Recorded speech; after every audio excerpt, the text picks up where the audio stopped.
La peur liée à la prise de parole en public, c'est l'une des peurs les plus répandues. La plupart des gens sont stressés quand ils doivent s'exprimer face à un public et c'est tout à fait normal.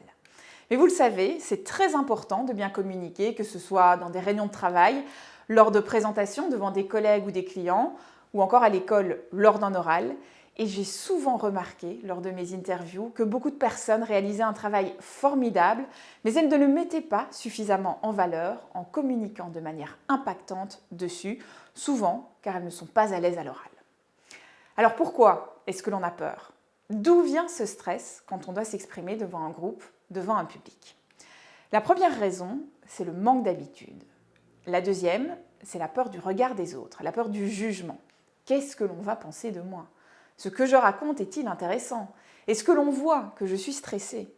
Il faut vraiment changer notre état d'esprit sur la prise de parole en public. Ne voyez pas ça comme une performance à réaliser, mais plutôt comme un partage d'informations intéressantes avec le public. Comment puis-je leur apprendre des choses? Comment puis-je les captiver? Concentrez-vous sur les autres plutôt que sur vous-même.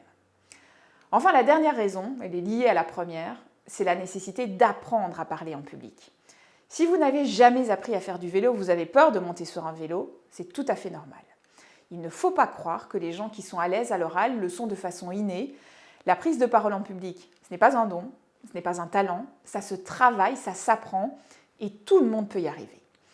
Je vais donc partager avec vous de courtes vidéos avec mes conseils simples et concrets pour s'exprimer en public. Je vous propose de répondre à de nombreuses questions. Comment bien se préparer avant une intervention? Comment se déplacer sur scène ou face à un groupe? Comment faut-il parler pour captiver l'attention? Comment gérer un imprévu? Quelle est l'importance du langage non verbal? Ce ne sont que des exemples de thématiques, il y en a évidemment beaucoup d'autres. Et je vous invite à poser vos questions en commentaire, je me ferai un plaisir d'y répondre. Et je vous dis à très vite pour un coaching sur la prise de parole en public.